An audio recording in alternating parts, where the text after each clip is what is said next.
Bonjour à toutes et tous, j'espère que vous allez très bien et je suis ravi de vous retrouver aujourd'hui pour une nouvelle bonne pratique. Aujourd'hui, je voulais juste vous parler d'une petite méthode pour gérer les conflits une fois que le conflit est ouvert. Alors soyez pas surpris, il y a un coq qui est pas loin de la voiture, donc effectivement on peut l'entendre.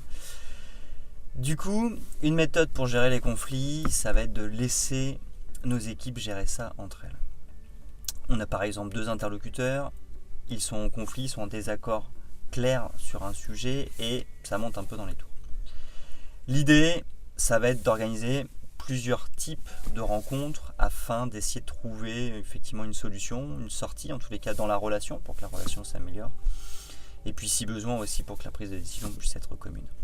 Alors le premier point, ce qu'on fait souvent d'ailleurs par réflexe, c'est on leur demande de se rencontrer effectivement tous les deux dans un bureau et d'effectivement d'exposer le problème et d'essayer de trouver une solution en commun. Je rappelle aussi, enfin je ne vais pas le rappeler, mais j'ai déjà fait des vidéos et un article sur la communication non violente. Alors ça aussi, je vous invite à former vos collaborateurs avant pour qu'ils puissent s'exprimer du mieux possible.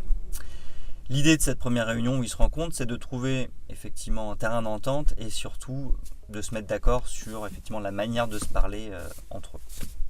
Si cette réunion est infructueuse, la deuxième réunion, ça va être d'intégrer, en plus de ces deux personnes, d'intégrer une personne en lien indirect, on va dire du coup, mais en lien quand même avec l'objet du grief, avec la problématique. Et cette personne-là, justement, va aider ces deux interlocuteurs-là à trouver une issue.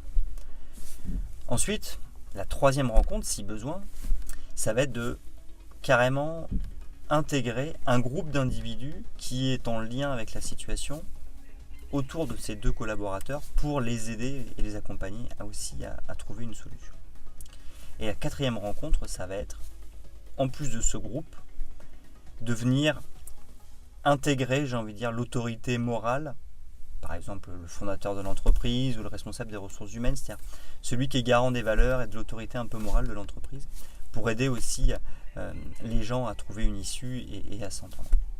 Alors, pourquoi faire ça ? Parce que finalement, ça montre que chacun est responsable du conflit, c'est-à-dire que les deux individus en conflit en sont responsables et c'est à eux de trouver une solution pour en sortir.